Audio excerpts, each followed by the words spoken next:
Hello champions, welcome back. कैसे हैं आप सब लोग? सब अच्छा कर रहे हैं? All good. चलो, सो टॉपिक आप मेरे पीछे देख पा रहे होंगे, electric flux and Gauss theorem. So previous class में हमने बात कर ली थी फील्ड लाइंस के बारे में, और आज हम बात करेंगे फ्लक्स के बारे में। ये फ्लक्स क्या चीज़ है, कैसे इसको मेज़र किया जाता है, एक छोटा सा फॉर्मूला पढ़ेंगे, एंड गॉस थ्योरम की हेल्प से समझेंगे कैसे उस फॉर्मूले को और ज़्यादा सिंप्लीफाई किया जा सकता है। करेक्ट। सो इलेक्ट्रिक फ्लक्स क्या चीज़ है, इसको समझने के लिए सबसे पहले हमें समझना पड़ेगा एरिया वेक्टर। हाँ, आपने बिल्कुल सही सुना, एरिया वेक्टर। तो एरिया तो स्केलर क्वांटिटी होती है, ये वेक्टर कहाँ से आ गया? सो बेसिकली होता क्या है, बहुत सारी सिचुएशंस में हमें एरिया के मैग्नीट्यूड के साथ साथ उसकी डायरेक्शन को भी देखना पड़ता है, चीज़ों को कुछ सिंप्लीफाई करने के, क्योंकि वो रिक्वायरमेंट है। सो पहले एरिया वेक्टर को समझते हैं, फिर गॉस थ्योरम पे हम जाएंगे और फ्लक्स के बारे में सीखेंगे। So first of all we have got area vector. So what is an area vector? It's simply a vector that has magnitude equal to the area and direction normal to a given surface.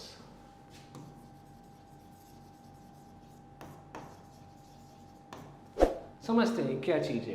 Late us से हमारे पास कोई एक surface है, this is a surface having some surface area, let us say A. हमने क्या करा, इस पे एक वेक्टर ड्रॉ करा outward normal. Normal means perpendicular to this surface, where n cap is a unit vector. Unit vector normal to the surface.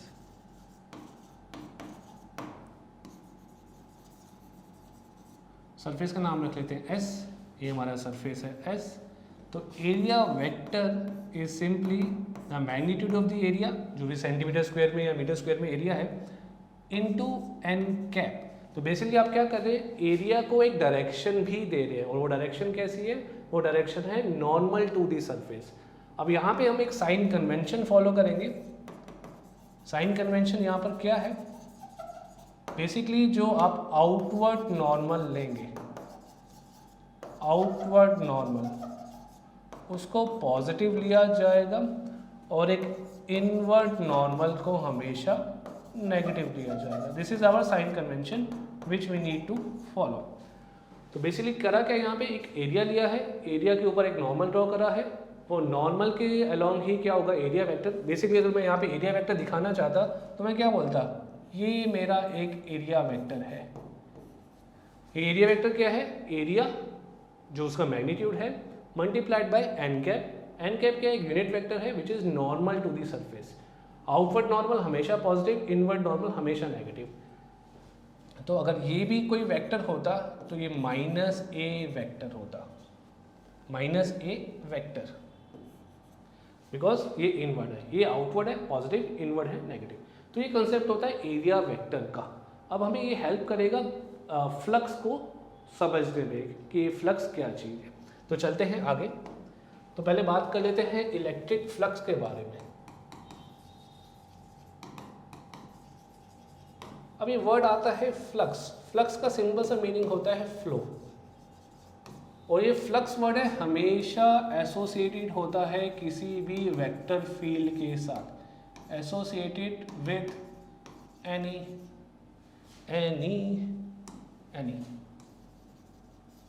Vector field.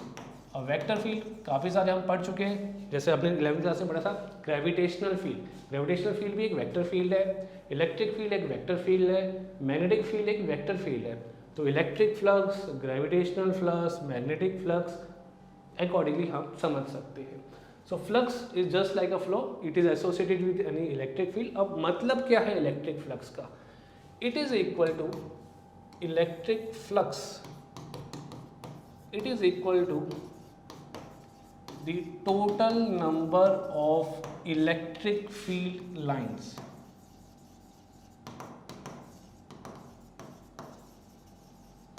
crossing a surface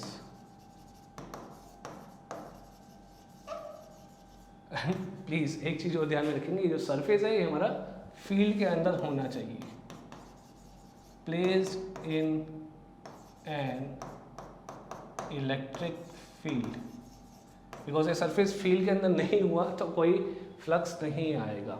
So electric field is equal to the electric flux is equal to the total number of electric field lines crossing a surface which is placed in an electric field. And how it is crossing normally. कितनी field lines उस surface को normally cross करके जाती हैं, उन lines का जो total होगा, जो काउंटिंग होगी, उसी को हम यहाँ पे क्या बोल रहे हैं, इलेक्ट्रिक फ्लक्स. अगेन फिगर को बीच में लेकर आते हैं, फिगर की हेल्प से समझते हैं. लेट अस से ये कोई सरफेस है आपके पास, एक रेगुलर शेप का सरफेस ले लिया, आप देख पा रहे हैं. अब कितनी फील्ड लाइंस, एक फील्ड लाइन ये जा रही है, थोड़ा सा कलर बदलते हैं, एक फील्ड लाइन ये जा रही है, एक फील्ड लाइन ये जा रही है, इसको पूरा बनाए थे, एक फील्ड लाइन ये जा रही है, एक फील्ड लाइन ये जा रही है और एक फील्ड लाइन ये जा रही है. तो कितनी फील्ड लाइंस इस सरफेस को नॉर्मली क्रॉस कर रही है, that will become the electric flux. तो एक बार काउंटिंग कर लेते हैं, 1 2 3 4 5 and 6. So there are total 6 field lines. क्या सारी की सारी फील्ड लाइंस इस सरफेस को क्रॉस कर रही है? Definitely not. सिर्फ और सिर्फ second, third, fourth and fifth field lines are crossing the surface. Of course अभी यहाँ पर क्या है, नॉर्मली आपको क्लोजिंग यहाँ पे नहीं दिखाई दे रही है, तो हम इसका नॉर्मल कंपोनेंट लेंगे. फिलहाल first and six line are not passing through the surface, so only 4 field lines are passing. So flux, अच्छा फ्लक्स क्या है, फ्लक्स को दिखाते हैं कुछ इस तरीके से. phi e यहाँ पे डिनोट करता है इलेक्ट्रिक फ्लक्स को. जब हम मैग्नेटिज्म के बारे में बात करेंगे, मैग्नेटिक फ्लक्स के बारे में बात करेंगे, तो वहाँ पे हम phi b से डिनोट करेंगे. सो phi b will be the magnetic flux, phi e is the electric flux. इस सिंपल से एग्जाम्पल में, इनफैक्ट ओवर सिंप्लीफाइड एग्जाम्पल में, फ्लक्स की वैल्यू है 4. फ्लक्स एक स्केलर क्वांटिटी होती है, ये हमें ध्यान में रखना है. क्यों होती है अभी आपको पता चल जाएगा. So flux is a scalar quantity which is simply equals to the total number of field lines crossing a surface normally. अब नॉर्मली हमें यहाँ पे नहीं दिख रहा है, तो नॉर्मली देखने के लिए हम थोड़ा सा अपने सरफेस को इस तरीके से बनाते हैं. सो let us say this is the normal to the surface, this is the electric field. Electric field एक एंगल थीटा बना रहा है नॉर्मल के साथ, n cap. N cap is the unit vector which is perpendicular to the surface. ये surface है S और इसका एरिया हम ले लेते हैं A units. This is electric field vector. तो इलेक्ट्रिक फील्ड वेक्टर सरफेस के नॉर्मल डायरेक्शन में कितना हो जाएगा, simply E into cos theta. उसको आप जैसे ही मल्टीप्लाई कर देंगे एरिया के साथ, ये आपको क्या दे देगा, ये आपको दे देगा फ्लक्स. कौन सा फ्लक्स, इलेक्ट्रिक फ्लक्स. तो बेसिकली हम क्या करते हैं, इलेक्ट्रिक फील्ड का कंपोनेंट देखते हैं which is perpendicular to the surface, multiply करते हैं उसको एरिया के साथ, ये जो प्रोडक्ट निकल के आता है, this thing becomes the electric flux. अगर इलेक्ट्रिक फील्ड किसी भी डायरेक्शन में जा रहा है, तो अगर ऑलरेडी वो नॉर्मल के अलॉन्ग है, तो फिर हमें ऑफ कोर्स ये कॉस कंपोनेंट लेने की जरूरत नहीं है. तो हम यहाँ पे देख सकते हैं दैट phi e इज, हम जानते हैं इलेक्ट्रिक फील्ड एक वेक्टर क्वांटिटी होती है. सिमिलरली एरिया भी हमने यहाँ पे वेक्टर ले लिया है चीज़ों को सिंप्लीफाई करने के लिए. सो जब भी दो वेक्टर्स के साथ में कॉस थीटा आ जाता है, तो आप समझ सकते हैं that thing represents the dot product, या फिर हम यहाँ पे कह सकते हैं phi e is the scalar product oblique dot product of electric field vector and area vector.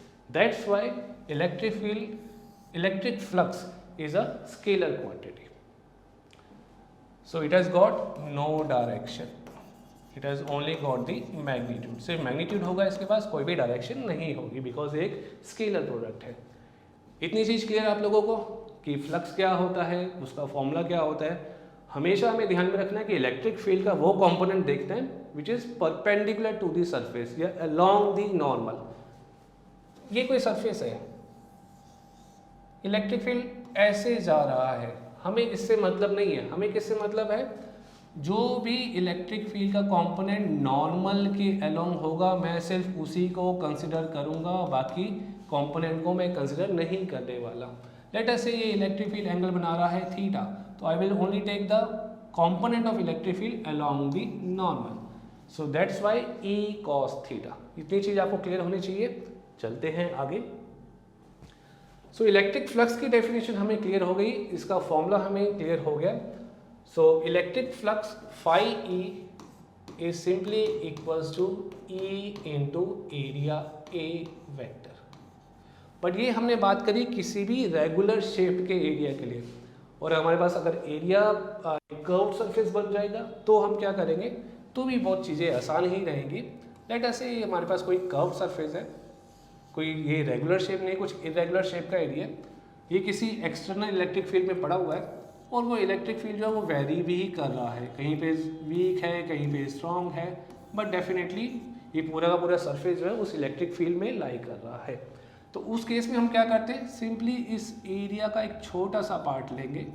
Late us से वी कॉल दिस एज छोटा सा पार्ट एज डी एस।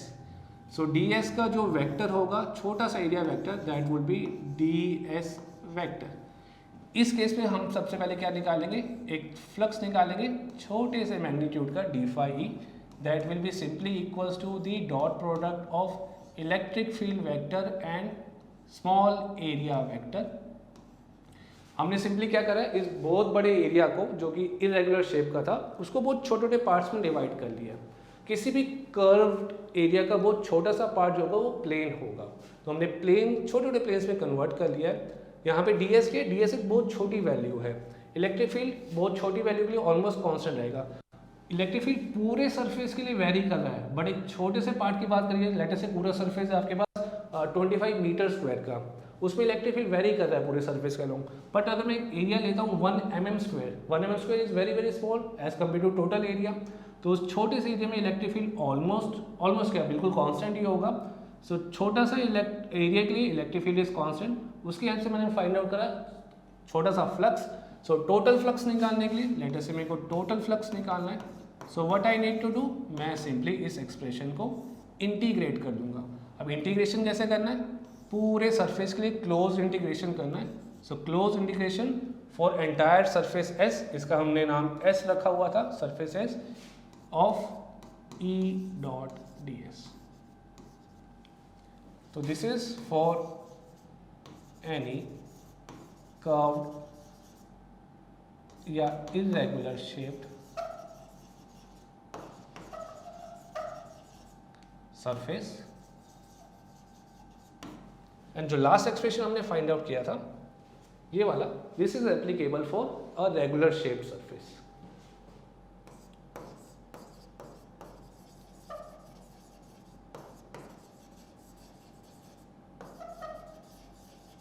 तो यहाँ पे इंटीग्रेशन देख के घबराना नहीं है, इसका सिंपल सा लॉजिक है। जब आपका सरफेस जो है वो इरेगुलर शेप का है तो हम पहले छोटे से एरिया के लिए फ्लक्स फाइंड आउट करेंगे, उस फ्लक्स को फिर इंटीग्रेट करेंगे। इंटीग्रेशन इज बेसिक समेशन, हम टोटल ले रहे हैं, छोटे छोटे एरियाज है, छोटे छोटे फ्लक्स है, सारे फ्लक्स को इकट्ठा कर दिया, that will become total flux. और टोटल फ्लक्स जब समेशन बहुत छोटी चीज के लिए बहुत सारा किया जाता है तो वो इंटीग्रेशन की फॉर्म ले लेता है। तो इसके आगे चलते हैं और ज़रा बात करते हैं अब गॉस थ्योरम के बारे में। सो व्हाट इज गॉस थ्योरम। अब गॉस थ्योरम आपकी हेल्प के लिए यहाँ पर आ जाती है। गॉस जी ने कहा था कि यार ठीक है आप छोटे छोटे एरियाज तो ले रहे हो, बट मेरे पास इसके लिए एक और सिंपल एक्सप्लेनेशन है और सिंपल सॉल्यूशन है। आपको क्या करना है, एक क्लोज सरफेस जो आपने लिया हुआ है उसको एनगल्फ करना एक गॉसियन सरफेस है which is hypothetical imaginary surface, और आपको फ्लक्स मिल जाएगा सिर्फ और सिर्फ चार्ज की हेल्प से। अब ये क्या बोल दिया गॉस ने, आओ चेकआउट करते हैं। सो गॉस थ्योरम के according the total flux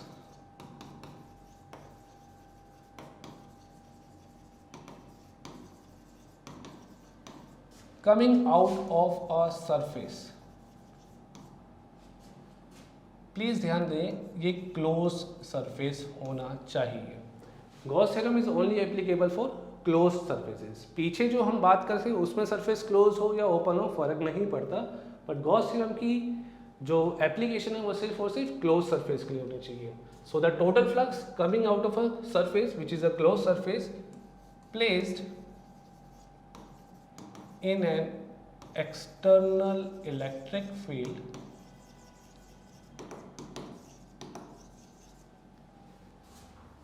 is equal to 1/ε0। I believe आप सबको याद होगा ये ε0 क्या चीज़ थी। ε0 क्या चीज़ थी? So ε0 was absolute electrical permittivity of free space या वैक्यूम। सो ये सरफेस हमारा अभी फ्री स्पेस में, जिसे आप एयर कह सकते हैं, वैक्यूम कह सकते हैं, ऑलमोस्ट सेम होता है, वहाँ पर पड़ा हुआ है। तो वहाँ पर फ्लक्स जो होगा that will be 1/ε0 times the total charge enclosed within the surface। कितना चार्ज उस सरफेस ने एनक्लोज कर रखा है, उस चार्ज की वैल्यू लीजिए, उसको ε0 से डिवाइड कीजिए, तो आपको क्या मिल जाएगा? Total flux. So basically according to Gauss theorem, flux electric is equals to 1/ε0 times charge enclosed. Say for example ये आपके पास कोई भी सरफेस है, इसके पास कुछ चार्ज है,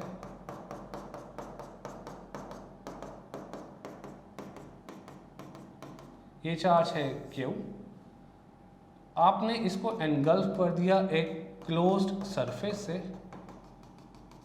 ये क्लोज सरफेस को हम यहाँ पर बोलते हैं गॉसियन सरफेस।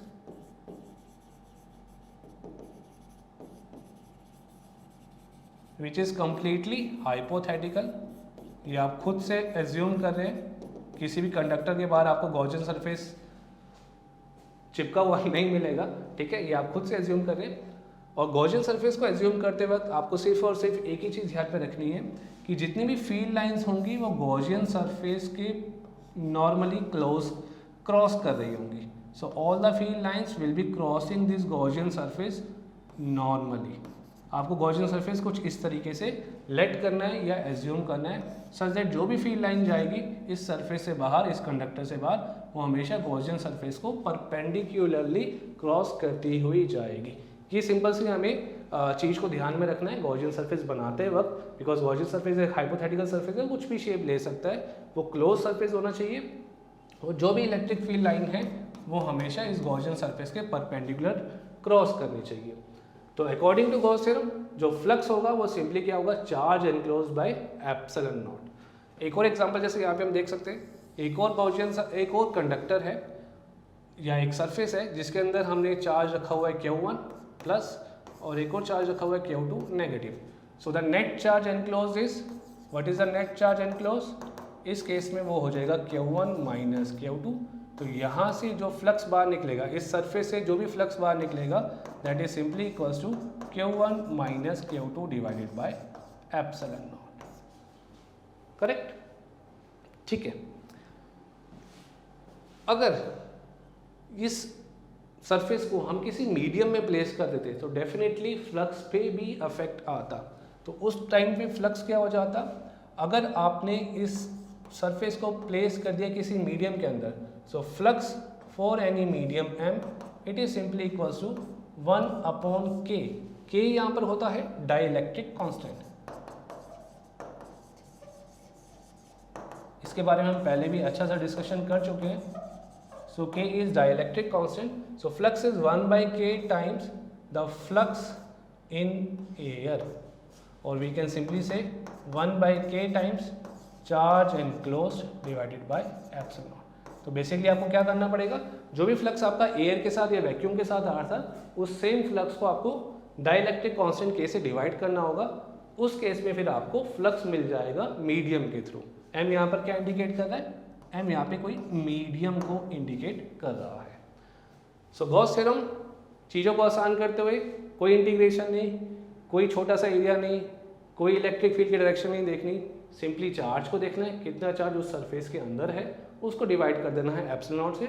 अगर वैक्यूम में कोई चीज़ पड़ी है, वैक्यूम में कोई सरफेस पड़ा है, अगर वैक्यूम नहीं है, एक्चुअल में कोई मीडियम है, तो आपको सिंपली k से उस फ्लक्स को दोबारा डिवाइड करना पड़ेगा, यानी कि 1/k times charge enclosed by ε0। तो ये बात होती है गॉस थ्योरम की। चलते हैं इससे आगे। एक बार ज़रा चेक करते हैं यार ये गॉस ने बात सही भी कही थी या गलत कही थी। उन्होंने तो बोल दिया कि हाँ अच्छा ऐसे कर लीजिए और आपको फ्लक्स मिल जाएगा, बट हम इसको प्रूफ करके भी देखते हैं। So now we have got proof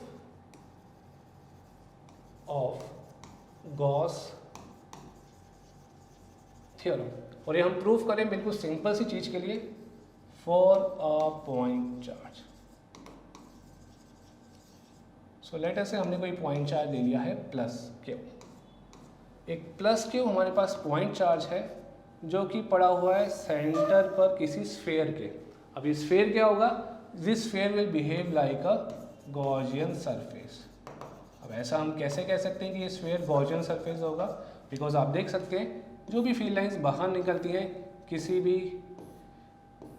positive charge से, वो सारी की सारी फील्ड लाइंस ऐसे निकलती हैं। और हमने पढ़ा हुआ है कि किसी भी पॉइंट चार्ज के लिए जो फील्ड होता है that is spherically symmetric. So this is a Gaussian surface. आप चाहे तो डॉटेड लाइन से भी इसको रिप्रेजेंट कर सकते हैं। ये सारे पॉइंट्स जो हैं इसके सरफेस पे लाई करें, they are all lying at the same distance r from the source charge. तो लेट अस से इनका distance is small r from the source charge. Source charge कुछ सेंटर पे पड़ा हुआ है इस स्फीयर के। तो Gaussian surface, source charge plus q, field lines आप देख सकते हैं सारी की सारी फील्ड लाइंस नॉर्मली क्रॉस करती हुई जा रही हैं इस गॉसियन सरफेस को।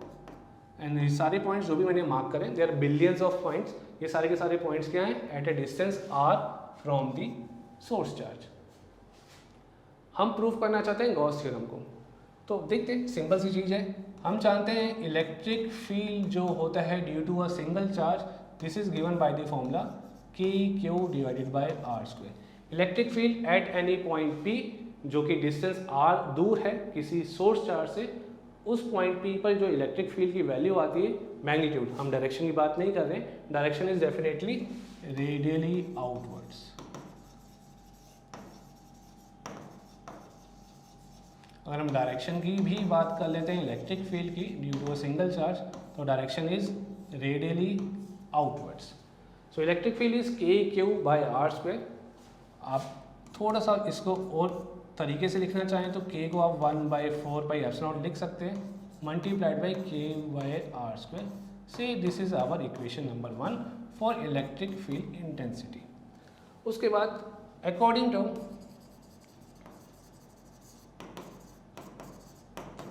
Definition of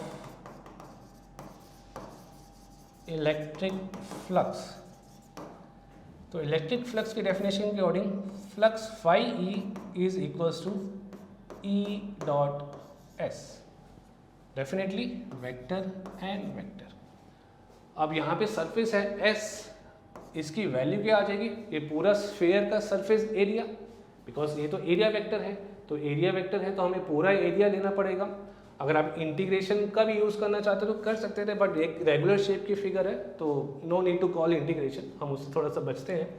so phi E यहाँ पर कितना आ जाएगा आपके पास, इलेक्ट्रिक फील्ड जिसकी वैल्यू है हमारे पास 1/4πε0 into q by r square. मैं सिर्फ मैग्नीट्यूड की बात कर रहा हूँ। अच्छा डॉट प्रोडक्ट है, डेफिनेटली आप इसको ऐसे लिख सकते हैं E into S into cos of theta.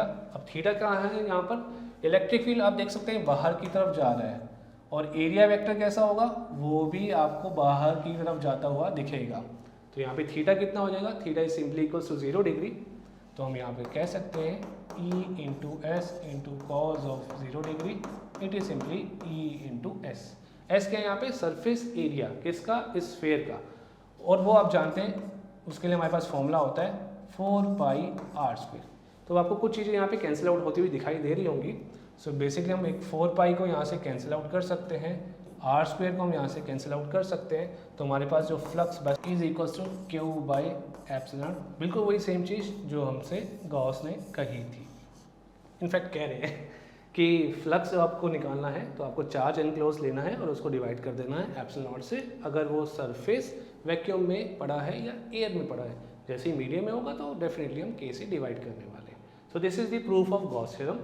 चलते हैं आगे, एक इंटरेस्टिंग चीज़ एक और बात करते हैं, क्या कूलम्स लॉ को हम डिराइव कर सकते हैं गॉस थ्योरम की हेल्प से, डेफिनेटली आओ चेकआउट करते हैं। सो Coulomb's law Coulomb's law from Gauss theorem. So let us say फिर से हमारे पास एक चार्ज प्लस क्यू, फिर से एक surface Gaussian surface, electric field बाहर की तरफ जाता हुआ, छोटा सा एरिया ds, इस छोटे से एरिया का एक छोटा सा एरिया वेक्टर ds वेक्टर जो कि इलेक्ट्रिक फील्ड की डायरेक्शन में ही जा रहा है। तो बेसिकली हमें क्या करना है, कूलम्स लॉ को प्रूफ करना है। और कूलम्स लॉ ने हमसे बात की थी फोर्स के बारे में, और फोर्स हम निकाल सकते हैं कुछ इलेक्ट्रिक फील्ड को चार्ज से मल्टीप्लाई करके। तो यानी कि पहले हम इलेक्ट्रिक फील्ड की बात कर लें, इलेक्ट्रिक फील्ड पता लगा लें कितना होगा, उसको चार्ज से मल्टीप्लाई कर देंगे तो हमें फोर्स मिल जाना चाहिए, और वो फोर्स का फॉर्मूला एग्जैक्टली K(Q1Q2/r²) जैसा दिखना चाहिए। तो यही काम हम यहाँ पे करते हैं। So according to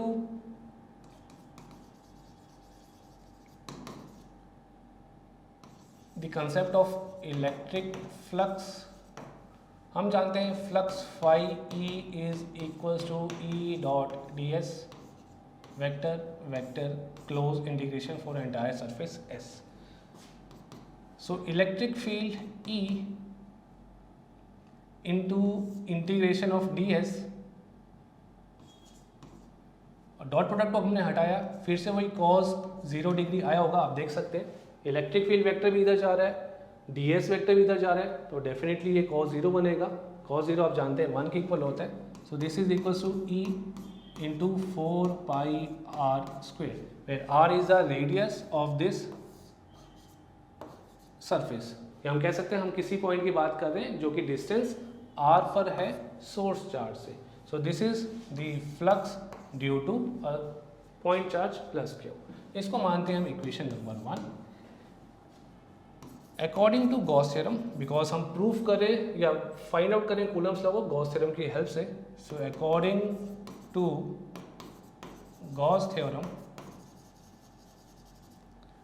flux phi E is equals to charge enclosed divided by epsilon naught. Say this is our equation number 2। So हम इक्वेट कर सकते हैं, बिकॉज इक्वेशन 1 भी फ्लक्स के बारे में बात कर रही है, इक्वेशन 2 भी फ्लक्स के बारे में बात कर रही है। So equating first and second, so E into 4πr² should be equals to Q by epsilon naught. तो मैं यहाँ पे कह सकता हूँ electric field is 1/4πε0 Q divided by r²। अब ये कुछ जाना पहचाना सा फॉर्मूला लग रहा है, इसी को हम लिख सकते हैं KQ/r²। एंड अगर हम कोई पॉइंट P पर एक चार्ज Q0 को रख देते हैं तो उस पर फोर्स लगने वाला है, वो फोर्स किसके इक्वल होगा, that force will be equals to Q0 into electric field at point P due to this plus Q charge। और ये हमने क्या निकाली है, ये हमने electric field at point P निकाला है। So force F is simply equals to Q0 divided by KQ/r²। So this will comes Q0 by r² which is nothing but the formula of Coulomb's law। सो ये आपको दिखता है कि हम कैसे Coulomb's law को फाइंड आउट कर सकते हैं गॉस थ्योरम की हेल्प से। अच्छा, एक चीज़ मेरे माइंड में आई थी जो हम थोड़ी देर से स्किप करते हुए चल रहे हैं, वो क्या था कि ये जो फ्लक्स है इसकी यूनिट क्या होती है। So what is the SI unit of electric flux. So electric flux definitely अभी हमने देखा कि फ्लक्स जो है that is equals to electric field into area vector into cos of theta.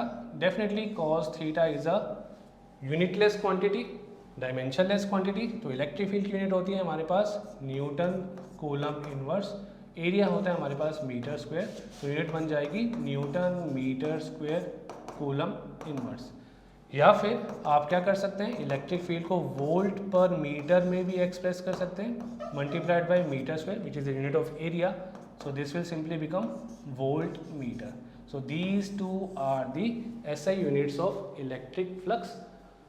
Homework, इस इलेक्ट्रिक फ्लक्स की डायमेंशंस क्या होती हैं ये आप पता लगाएंगे एंड पोस्ट करेंगे इसको कमेंट सेक्शन में।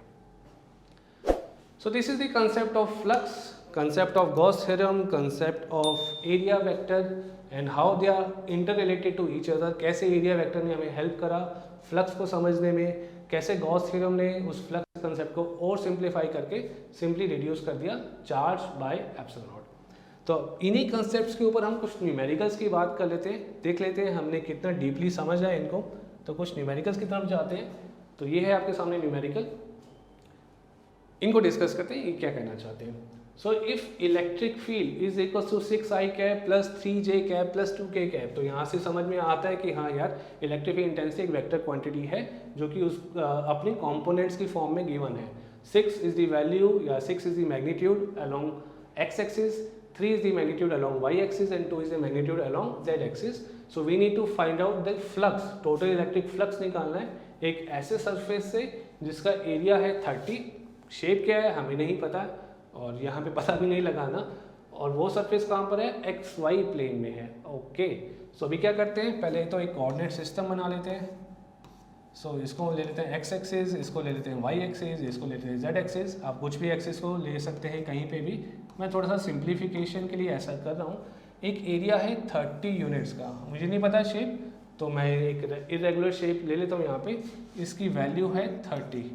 तो डेफिनेटली जो एरिया वेक्टर होगा वो मेरे को कैसे पता चलेगा, मेरे को पता लगाना पड़ेगा सबसे पहले नॉर्मल, वो भी कैसे नॉर्मल, आउटवर्ड नॉर्मल. किसको, इस सरफेस को. तो डेफिनेटली वो आउटवर्ड नॉर्मल कुछ इस तरीके से जा रहा होगा. तो मेरे पास जो एरिया वेक्टर आ जाएगा यहाँ पे, area vector it is simply equals to the magnitude of area multiplied by n cap. So magnitude of area is 30 units. Okay तो यानी कि यहाँ पे मेंशन नहीं कर रहे हैं कि वो एरिया मीटर स्क्वायर में है या सेंटीमीटर स्क्वायर में है.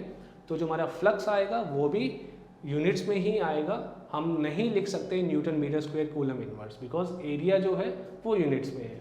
तो 30 और नॉर्मल जो एक्स वाई प्लेन का होता है वो कौन होता है, वो जेड एक्सिस होती है, और जेड एक्सिस की जो अलोंग यूनिट वेक्टर होता है वो होता है 30k cap. So area vector is simply 30k cap. हमें क्या निकालना है, हमें निकालना है flux. So what is flux, electric flux is simply E dot S vector. अभी क्या यहाँ पे electric field is given in component form. तो अगर हम इसका फॉर्मूला वाइज देखें तो हम कह सकते हैं EX I cap, EY J cap, EZ K cap, which is dot product with area. So let us say area is S into X I cap, S Y J cap, S Z K cap, जहाँ पे S X, S Y और S Z are the magnitudes of area along X axis, Y axis and Z axis. अब simply values डालते हैं तो हमारे पास है 6I cap plus 3J cap plus 2K cap dot product with 30k cap, यानी कि इसका कोई कंपोनेंट नहीं है एक्स एक्सिस के अलोंग, इसका कोई कंपोनेंट नहीं है वाई एक्सिस के अलोंग, और सिर्फ इसका एक कंपोनेंट है जेड एक्सिस के अलोंग. इसके बाद आप डॉट प्रोडक्ट कैसे करना आप अच्छे से जानते हैं. आई कंपोनेंट को आई के साथ, जे कंपोनेंट को जे के साथ एंड के कंपोनेंट को के साथ. एंड हमें पता होना चाहिए i dot i vector 1, j dot j unit vector is also 1, k dot k unit vector is also equals to 1. तो यहाँ पे आप देख सकते हैं बेसिकली क्या आ जाएगा, 6 into 0 0, 3 into 0 0 plus 2 into 30 60. So flux total phi E is equals to 60 units. तो ये होता है आपका आंसर.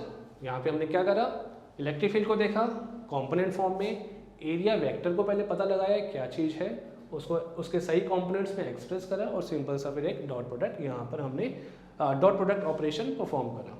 चलते हैं आगे. ओके अभी क्या हमारे पास एक पॉजिटिव चार्ज है 17.7 माइक्रोकूलम का. ओके जिसको हमने प्लेस करा है सेंटर ऑफ अ हॉलोस्फीयर, किसी हॉलोस्फीयर के सेंटर पे. उस हॉलोस्फीयर का रेडियस है 0.1 मीटर. आपको फ्लक्स डेंसिटी, अब ये क्या चीज़ है फ्लक्स डेंसिटी, तो कहीं पे भी वर्ड डेंसिटी आता है तो दिस मीन्स कि हमने उसको वॉल्यूम से डिवाइड करा हुआ है. चेक करेंगे यहाँ पे डेंसिटी क्या कहना चाह रहे हैं, through the surface of the sphere. So flux density through the surface of the sphere, एक स्फीयर है उसके सेंटर पे एक चार्ज है Q, इस चार्ज क्यू की वैल्यू है 17.7 माइक्रोकूलम, या फिर simply 17.7 into 10⁻⁻6 coulomb, because 1 microcoulomb is 10⁻⁻6 coulomb. क्या करने का है, हमें फ्लक्स डेंसिटी फाइंड आउट करने का है। तो पहले फ्लक्स फाइंड आउट करते हैं। Electric flux is simply charge enclose divided by epsilon not. अब ये वैल्यू 17.7 इन्होंने अच्छी वैल्यू दी है बिकॉज ये कुछ एप्सिलॉन नॉट से कैंसिल आउट होने वाली है। So charge enclose is 17.7 into 10⁻⁻6, epsilon naught is 8.85 into 10⁻⁻12। यहाँ पे आप देख सकते हैं 8.85 times 2 is 17.7, so will simply get 2 into 10⁻⁻6 into 10⁻+12 2 into 10⁻+6। Charge coulomb में है, रेडियस मीटर में है, तो एरिया मीटर स्क्वायर में होगा, तो definitely flux newton metre square coulomb inverse में आएगा। बट दिस इज फ्लक्स, ये फ्लक्स डेंसिटी की बात कर रहे हैं कि वो फ्लक्स कितना डिस्ट्रीब्यूटेड है एरिया में, तो वॉल्यूम नहीं है यहाँ पे। यहाँ पे फ्लक्स डेंसिटी का मतलब है फ्लक्स पर यूनिट एरिया। सो फ्लक्स डेंसिटी, जैसे हमने चार्ज डिस्ट्रीब्यूशन पढ़ी थी, surface charge density, linear charge density, volume charge density, तो ऐसे ही यहाँ पर हमारे पास है flux density which is flux, electric flux per unit area. तो इलेक्ट्रिक फ्लक्स में हमने वैल्यूज निकाल चुके हैं, 2 इंटू 10⁻⁶। एरिया स्फेयर है, स्फेयर का एरिया इज 4πr², आपको रेडियस गिवन है, so 2 into 10⁻⁶ divided by 4 pi, radius is 0.1 meter, तो 0.1 मीटर इज स्क्वेयर्ड, तो हमारे पास यहाँ पे कितना आ जाता है, हम यहाँ पे सिंपली 1/2 पाई लिख लेते हैं इसको, इंटू 10⁻⁶, 0.1 का स्क्वायर इज 0.01, आप इसको सिंपली ऐसा लिख सकते हैं 10⁸ pi. Flux density, so flux density में आप क्या कर सकते हैं, न्यूटन कूलम इनवर्स। ओके, तो कुछ नई चीज़ पता चल रही है आपको बच्चों लोग, न्यूटन कूलम इनवर्स।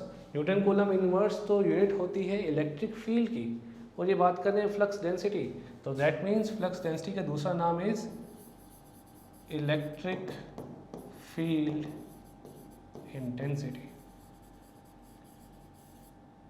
या हमें बोलना चाहिए इलेक्ट्रिक फील्ड इंटेंसिटी का दूसरा नाम इज फ्लक्स डेंसिटी। तो हमें यूनिट से ये चीज़ क्लियर हो रही है, और फ्लक्स डेंसिटी एक्चुअली यही चीज़ होती है। तो ये question I believe, I am sure आपको अच्छे से समझ में आया होगा। देखते हैं कोई और क्वेश्चन है हमारे पास। Okay, one more question, calculate the total number of field lines originating from a charge of 1 coulomb. Okay, 1 coulomb का चार्ज, उससे कितनी फील्ड लाइंस बाहर निकलती है, 5, 10, 50, 100, नहीं कैलकुलेट करते हैं, है ना। सो कितनी फील्ड लाइंस बाहर आती है, और एक नंबर आएगा जिसको देख के आपको भी हैरानी होगी कि इतनी सारी फील्ड लाइंस। चेक करते हैं, तो फ्लक्स ये क्या होता है, total number of field lines crossing a surface normally. तो हमारे पास 1 कूलम का चार्ज है, हमने गॉसियन सरफेस ड्रॉ करा, फील्ड लाइंस बाहर निकल रही होंगी बिकॉज पॉजिटिव चार्ज है, पॉजिटिव चार्ज से सारी फील्ड लाइंस बाहर की तरफ निकलती हैं, बट इनका नंबर कितना है, वो नंबर हम सिंपली पता लगा लेंगे फ्लक्स कैलकुलेट करके। So what is flux, flux electric according to Gauss theorem is charge enclosed divided by epsilon not.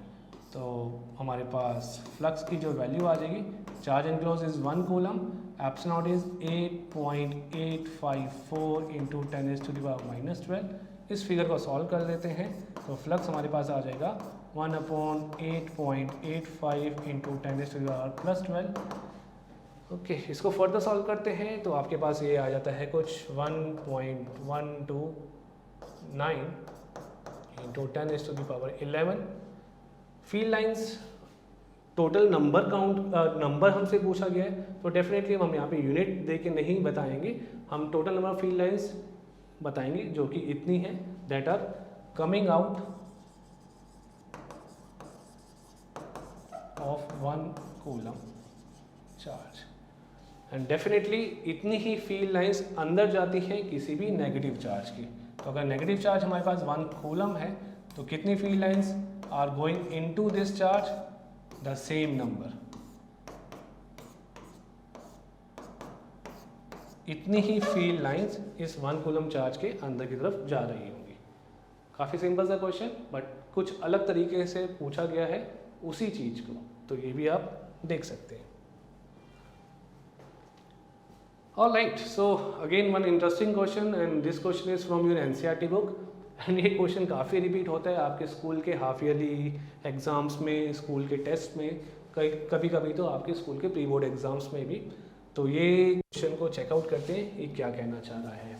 So electric field components in the given figure, आप देख सकते हैं इस फिगर के अंदर इलेक्ट्रिक फील्ड कुछ इस तरीके से है और इलेक्ट्रिक फील्ड इस बार क्या है, इस बार इलेक्ट्रिक फील्ड जो है वो वेरिएबल है, जो कि सिर्फ एग्जिस्ट कर रहा है एक्स एक्सिस के अलॉन्ग, और वहाँ पे भी एक्स के साथ साथ कोऑर्डिनेट के हिसाब से इलेक्ट्रिक फील्ड बदलता जा रहा है। आप एक्स की वैल्यू को चेंज करेंगे इलेक्ट्रिक फील्ड बदल जाएगा।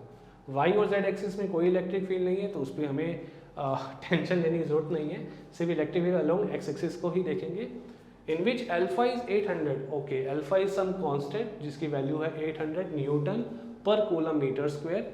हमें फाइंड आउट करना है flux phi E through the cube, ये जो क्यूब पड़ा हुआ है जिसकी साइड ए है जैसा कि फिगर में मेंशन्ड है, इस क्यूब में से कितना फ्लक्स बाहर निकल रहा है ये पता लगाना है। एंड सेकेंडली पता लगाना है कि इस क्यूब के अंदर कितना चार्ज है। डेफिनेटली फ्लक्स बाहर आ रहा है, कुछ फील्ड लाइंस बाहर आ रही हैं, तो सिंपल सा मतलब ये समझ में आता है कि कहीं ना कहीं कुछ चार्ज प्लेस होना चाहिए इसके अंदर, और एज्यूम करना है दैट ए की वैल्यू इज 0.1। तो इसको एक बार देखते हैं कैसे हम सॉल्व करेंगे। अच्छा, एक चीज़ समझ में आती है कि जो भी फ्लक्स होगा, जो भी इलेक्ट्रिक फील्ड होगा वो कुछ इस टाइप से जा रहा होगा। एक बार इलेक्ट्रिक फील्ड को हम थोड़ा कलर चेंज करके बनाने की कोशिश करते हैं। सो जो भी फील्ड होगा वो इस सरफेस में एंटर करेगा और इस सरफेस से बाहर निकल जाएगा। अब ऐसा क्यों? बिकॉज जो भी इलेक्ट्रिक फील्ड एग्जिस्ट कर रहा है वो सिर्फ और सिर्फ एग्जिस्ट कर रहा है एक्स एक्सिस के अलॉन्ग, तो जितना भी फील्ड है वो ऐसे मूव कर रहा है। यहाँ से कोई फ्लक्स बाहर जाने वाला है, कोई फील्ड लाइन बाहर जाने वाली है? Definitely not. यहाँ से कुछ बाहर आने वाला है? Definitely not. पीछे वाले सरफेस से बाहर आने वाला है? नहीं। आगे वाले सरफेस से बाहर आने वाला है? बिल्कुल नहीं। तो जो भी फील्ड एग्जिस्ट कर रहा है वो यहाँ पे नहीं एग्जिस्ट कर रहा है, वो सिर्फ एक्स एक्सिस के अलॉन्ग एग्जिस्ट कर रहा है। तो कौन से फेसेस पार्टिसिपेट करेंगे हमारे पास वो हम यहाँ पर देख सकते हैं।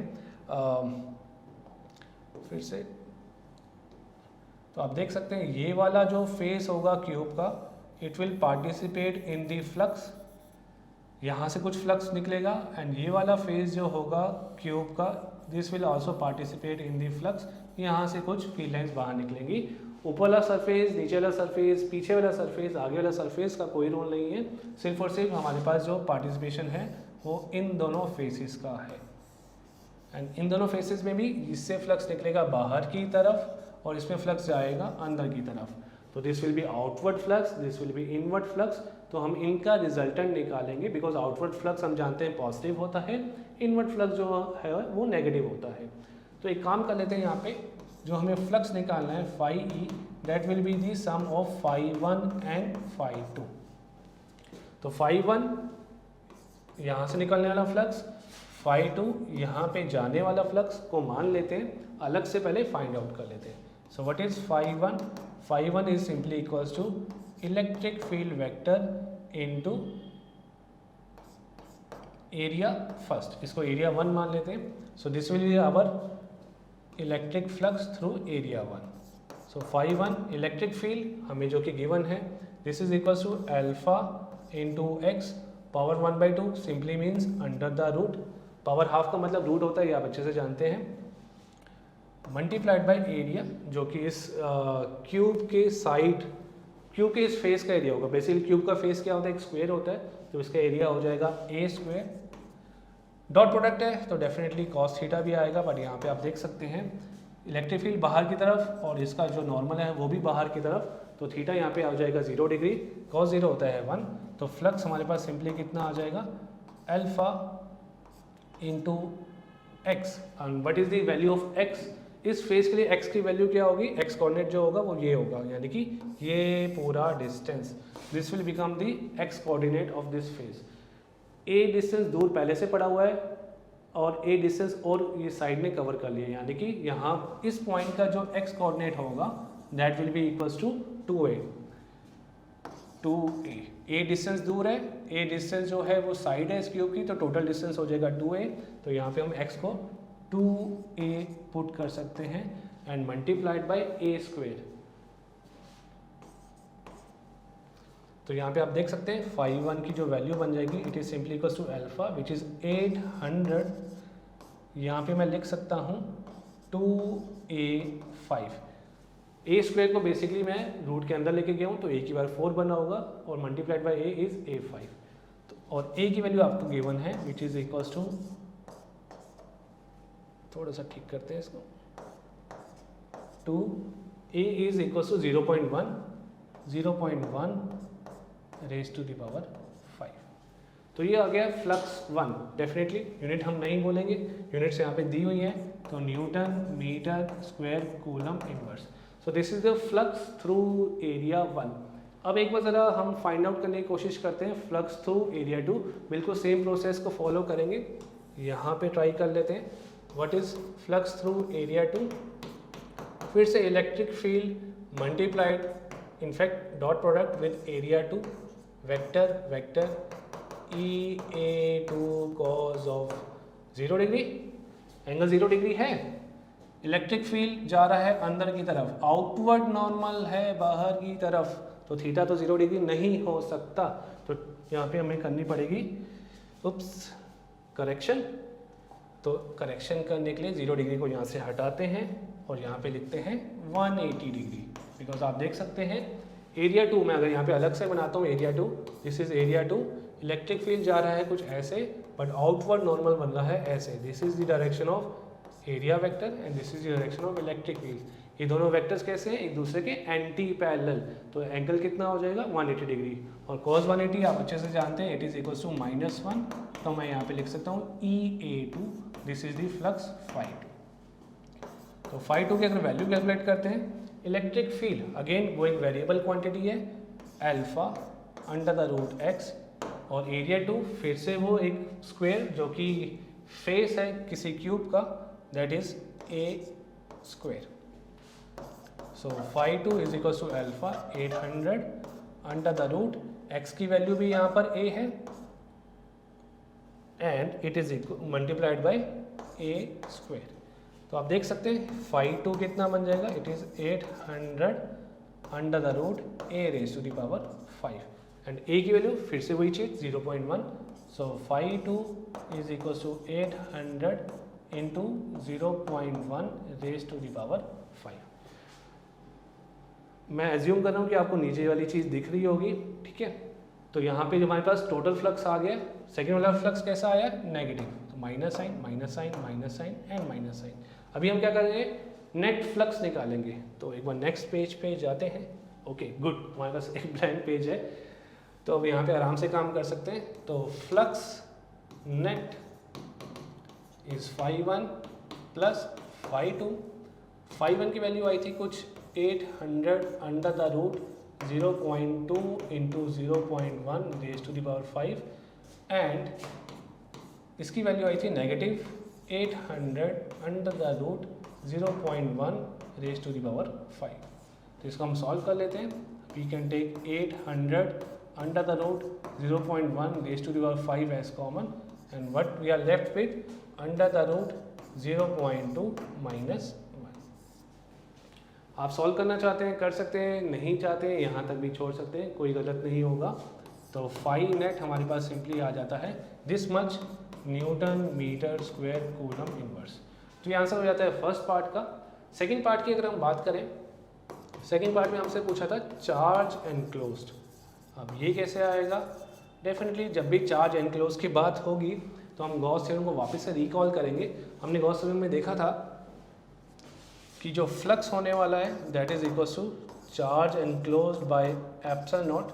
डेफिनेटली अगर हम पीछे पेज पे जाके देखें तो उन्होंने किसी मीडियम के बारे में कुछ मेंशन नहीं करा था। तो ये जो क्यूब पड़ा हुआ है ये किसी मीडियम में नहीं पड़ा हुआ है, वैक्यूम में लाई कर रहा है या एयर में लाई कर रहा है। सो डेफिनेटली हमें यहाँ पे अब डाइलेक्ट्रिक कांस्टेंट के बारे में सोचने की ज़रूरत नहीं है। हम सिंपली यहाँ पे क्या कह सकते हैं, जो भी चार्ज एनक्लोज होगा that is equal to flux phi E multiplied by epsilon. Flux phi E आप निकाल चुके हैं, तो charge enclose is simply equals to this value 800 under the root 0.1 raise to the power 5 into root 0.2 minus 1 multiplied by epsilon which is 8.85 into 10⁻⁻12। Charge निकालने हैं तो definitely coulomb में। काफ़ी बड़ा सा एक्सप्रेशन आ गया, करना चाहते हैं तो कर सकते हैं, बट प्रेफरेबली मैं यहाँ पे नहीं कर रहा हूँ बिकॉज हमें कंसेप्ट चेक करना था। हमने कंसेप्ट ठीक लगाया, कुछ न्यूमेरिकल वैल्यू डेफिनेटली इसकी आ जाएगी जो आप कैलकुलेटर की हेल्प से आराम से निकाल सकते हैं। बोर्ड एग्जाम में अगर आपके पास ये क्वेश्चन आता है, आपके स्कूल एग्जाम में ये क्वेश्चन आता है, तो आप यहाँ तक छोड़ सकते हैं। Nobody is going to deduct your marks. करना भी चाहेंगे तो हाफ मार्क्स को डिडक्ट कर लेंगे, बट हमारा कंसेप्ट बिल्कुल यहाँ पे ठीक है, हमारी एप्लीकेशन बिल्कुल ठीक है। तो काफ़ी इंटरेस्टिंग सा क्वेश्चन जहाँ पे इलेक्ट्रिक फील्ड वेरी करता है। अलग अलग दो फेसेस के बारे में बात कर दी हमने, बाकी फेसेस को रूल आउट कर दिया। क्यों रूल आउट कर दिया वो हम समझ सकते हैं, डिपेंडिंग ऑन इलेक्ट्रिक फील्ड। अब यहाँ पे चेंजेस आपके साथ ऐसे हो सकते हैं कि electric field along x axis 0 हो जाएगा, वाई में कुछ वैल्यू आ जाएगी, जेड में फिर से 0 हो जाएगा। वो चेंजेस क्वेश्चन में किए जा सकते हैं एंड अकॉर्डिंगली आप अपनी अप्रोच को चेंज कर लेंगे। चलते हैं आगे, देखते हैं कोई और क्वेश्चन है क्या हमारे पास।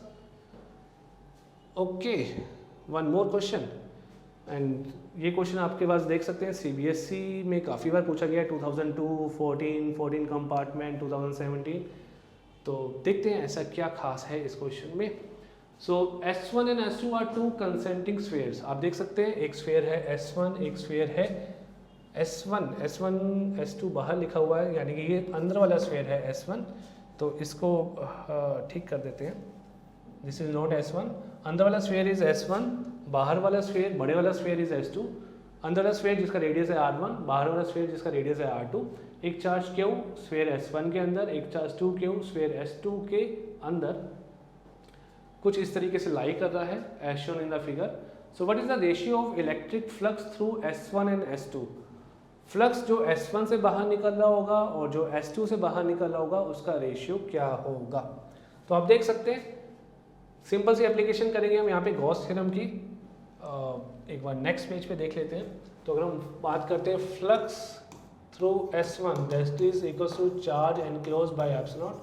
S1 के अंदर चार्ज पड़ा हुआ है simply Q divided by epsilon. तो बात करते हैं flux through S2, again charge enclosed by epsilon. अब S2 में कितना चार्ज पड़ा है फिर से एक बार देखते हैं फिगर में। S2 बड़े वाला स्फीयर, उसके अंदर क्या क्या चार्ज है, 2Q चार्ज भी लाई कर रहा है और ये Q चार्ज भी लाई कर रहा है। बोथ ऑफ दिस चार्जेस, ध्यान दीजिए स्टूडेंट्स, सिर्फ 2Q को हमें काउंट नहीं करना, हमें टोटल चार्ज देखना है, net charge enclosed. Gauss theorem ने भी ये कहा था कि टोटल चार्ज आप देखिए। सो 2Q चार्ज भी लाई कर रहा है, Q चार्ज भी लाई कर रहा है, तो टोटल चार्ज यहाँ पर हमारे पास हो जाएगा 2Q plus Q divided by epsilon. So this is 3Q by epsilon. हमें चाहिए रेशियो, तो flux through surface 1, flux through surface 2, it is equals to Q by epsilon multiplied by epsilon by 3Q। So ratio is simply 1:3। तो ये part first का answer हो जाता है। Okay, और क्या पूछा हमसे, how will the electric flux through the sphere S1 change. S1 का जो फ्लक्स है, S1 से निकलने वाला जो फ्लक्स है वो कैसे बदल जाएगा if a medium of dielectric constant K is introduce in the space inside S1। S1 के अंदर का स्पेस अगर हम एयर से रिप्लेस कर दें, ऐसा क्वेश्चन बोल रहा है हमने कि अगर हम एयर से रिप्लेस करके कोई मीडियम को इंसर्ट कर दें तो फ्लक्स में क्या चेंजेस आएंगे। तो पहले मीडियम को इंसर्ट करते हैं, यहाँ पर जाते हैं एक बार, और से मीडियम हमने कुछ इस टाइप का ले लिया है। सो यहाँ पर हमने मीडियम, मैं सिर्फ एक पेरीफेरी बना रहा हूँ आपके यहाँ पे, कम्प्लीटली डार्क नहीं कर रहा हूँ, जस्ट दिखाने के लिए कि हमने अंदर का जो मीडियम है वो पूरा स्फीयर अंदर, स्फीयर S1 के अंदर पूरा मीडियम फिल कर दिया है। इस मीडियम का डाइलेक्ट्रिक कांस्टेंट है K। तो अभी थोड़ी देर पहले हमने पढ़ा था कि जैसे आप डाइलेक्ट्रिक कांस्टेंट K लेते हैं तो फ्लक्स विल चेंज, तो नया फ्लक्स डेफिनेटली अलग हो जाएगा। तो एक बार यहीं पे लिख लेते हैं, नया वाला flux through surface S1 phi dash it is equals to, charge तो अभी भी Q है, एप्सिलॉन बदल के K एप्सिलॉन हो जाएगा, यानी कि 1/K टाइम्स। उस K की वैल्यू नहीं है तो हम सिंपली ऐसा लिख देंगे। So this will become the answer to our second part. Third part, how will the electric flux through the sphere S1 change if a medium of dielectric constant K is introduce in the sphere inside S2। ये चीज़ यहाँ पे अलग हो गई है, पहले S1 के अंदर आपने चेंजेस करे थे, अब आप S2 के अंदर चेंज कर रहे हो, एयर की जगह S2 में कोई नया मीडियम प्लेस कर रहे हो। तो फिर से एक बार मीडियम को प्लेस करते हैं और मीडियम थोड़ा सा कलर बदल देते हैं। अब यहाँ पर आपके पास एक नया मीडियम आ गया है, इस नए मीडियम का डाइलेक्ट्रिक कांस्टेंट है K। तो S1 से जो फ्लक्स निकल रहा है उसको क्या फ़र्क पड़ेगा जनाब? कुछ फ़र्क नहीं पड़ेगा, बिकॉज यहाँ से तो इलेक्ट्रिक फील्ड बाहर निकल गया, फील्ड लाइन्स बाहर आ गई।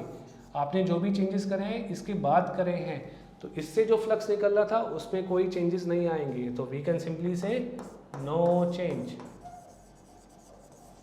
सिंपल सा रीज़न, जो भी आपने चेंजेस करे वो स्फीयर S1 के बाहर करे हैं। स्फीयर S1 से जो भी फील्ड लाइन्स बाहर निकल रही है उनमें कोई चेंजेस नहीं आएंगे, वो फ्लक्स उतना ही बना रहेगा। तो again answer is no change. तो हम कह सकते हैं इन सेकेंड पार्ट, नया वाला flux through surface S1 is 1/K times charge enclose by epsilon not, because medium change हुआ S1 के अंदर, medium changed inside S1। But अगर हम बात करते हैं थर्ड, फिर से हम देख रहे थे कि S1 का फ्लक्स में कितना चेंज आया? No change. Medium changed outside S1, hence there is no change in the. ठीक है, इसके बाद कोई और क्वेश्चन? ओके, कोई क्वेश्चन नहीं है? डेफिनेटली यहाँ पे नहीं है, बट आपके पास बहुत सारे क्वेश्चंस हैं।